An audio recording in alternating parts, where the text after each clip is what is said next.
एक तरफ पूरी दुनिया की अर्थव्यवस्था सुस्ती झेल रही है, वहीं भारत की ग्रोथ स्टोरी को लेकर आ गई है एक बड़ी खबर। Global rating agency Fitch ratings ने भारत की क्रेडिट रेटिंग को बरकरार रखा है और साफ कह दिया कि आने वाले सालों में भारत की अर्थव्यवस्था दुनिया की सबसे तेजी से बढ़ने वाली इकोनॉमी बन जाएगी। लेकिन इसके साथ ही कुछ ऐसे खतरे और चुनौतियां भी हैं जिन पर अगर ध्यान नहीं दिया गया तो तस्वीर बदल सकती है। तो आइए जानते हैं फिच ने भारत के लिए क्या कहा है और इसका आपके लिए क्या मतलब है। नमस्कार, आप देख रहे हैं बिस्तक, मैं हूं आपके साथ Arunima Dwivedi. Rating agency Fitch ratings ने भारत की क्रेडिट रेटिंग को BBB- के साथ स्टेबल आउटलुक पर बरकरार रखा। इसका मतलब है कि भारत की अर्थव्यवस्था को लेकर ग्लोबल स्तर पर भरोसा अभी भी कायम है। हालांकि फिच ने साफ कहा है कि भारत का डेट बर्डन अभी भी उसकी क्रेडिट कमजोरी बना हुआ है।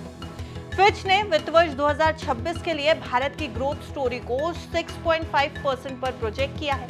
एजेंसी का कहना है कि GST सुधार, सरकार का केपेक्स यानी कैपिटल एक्सपेंडिचर ड्राइव और बेहतर डिमांड आउटलुक भारत के विकास दर को सहारा देंगे। साथ ही भारत के मजबूत एक्सटर्नल फाइनेंसेस और मैक्रो इकोनॉमिक स्टेबिलिटी भी रेटिंग को सपोर्ट कर रही है। लेकिन तस्वीर का दूसरा पहलू है। अमेरिका के राष्ट्रपति डोनाल्ड ट्रंप ने भारत पर 50% टैरिफ लगाने की योजना बनाई है, जो 27 अगस्त से लागू हो सकता है। अब फिच का कहना है कि ये टैरिफ आखिरकार बातचीत के बाद कम हो जाएंगे, लेकिन तब तक ये भारत के लिए जोखिम बने रहेंगे। सीधे तौर पर देखें तो अमेरिका को भारत का एक्सपोर्ट केवल GDP का 2% है, तो सीधा झटका तो नहीं है, लेकिन अनिश्चितता से बिजनेस सेंटिमेंट दबाव में आएंगे। इसके अलावा अगर भारत पर टैक्स एशियाई देशों की तुलना में ऊंचे रहे तो चाइना +1 स्ट्रैटेजी से भारत को होने वाला फायदा भी कम होगा। अब फिच का मानना है कि भारत में पब्लिक केपेक्स, प्राइवेट निवेश की वापसी और डेमोग्राफिक एडवांटेज ग्रोथ को बढ़ाएंगे। हालांकि भूमि और श्रम सुधार को लागू करना राजनीतिक रूप से चुनौतीपूर्ण होगा। वहीं कुछ राज्य इस दिशा में तेजी भी ला सकते हैं। अब अगर डिमांड की बात करें तो रिपोर्ट में कहा गया है कि भारत की घरेलू डिमांड मजबूत रहेगी, जिसका सहारा है सरकार का पब्लिक इंफ्रास्ट्रक्चर निवेश और स्थिर प्राइवेट कंजम्पशन। लेकिन प्राइवेट निवेश पर अमेरिकी टैरिफ का दबाव भी दिख सकता है। रेटिंग एजेंसी का कहना है कि भारत की सबसे बड़ी कमजोरी उसका फिलहाल राजकोषीय घाटा और कर्ज है। भारत का लोन और ब्याज भुगतान दूसरे समान क्रेडिट रेटिंग वाले देशों की तुलना में कहीं ज्यादा है। साथ ही गवर्नेंस इंडिकेटर्स और GDP पर कैपिटा भी कमजोर पहलू इस समय भारत के लिए बताए जा रहे हैं।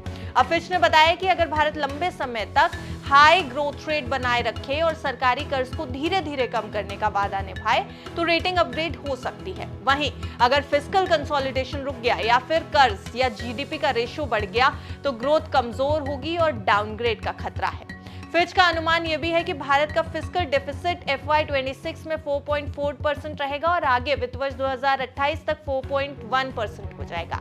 हालांकि केपेक्स खर्च ऊंचा रहेगा, नई पे कमीशन रिपोर्ट से सैलरी का बोझ पड़ेगा और GST सुधारों से सरकार के रेवेन्यू की स्थिति थोड़ी कमजोर हो सकती है। कुल मिलाकर फिच का संदेश साफ है, भारत की ग्रोथ स्टोरी मजबूत है, लेकिन कर्ज का बोझ और टैरिफ रिस्क बड़ी चुनौतियां बने रहेंगे। आपको क्या लगता है, फिच की इस रेटिंग से आप कितने सहमत हैं? कमेंट बॉक्स में अपनी राय जरूर दीजिए और अगर वीडियो अच्छा लगा हो तो लाइक और शेयर कर दें।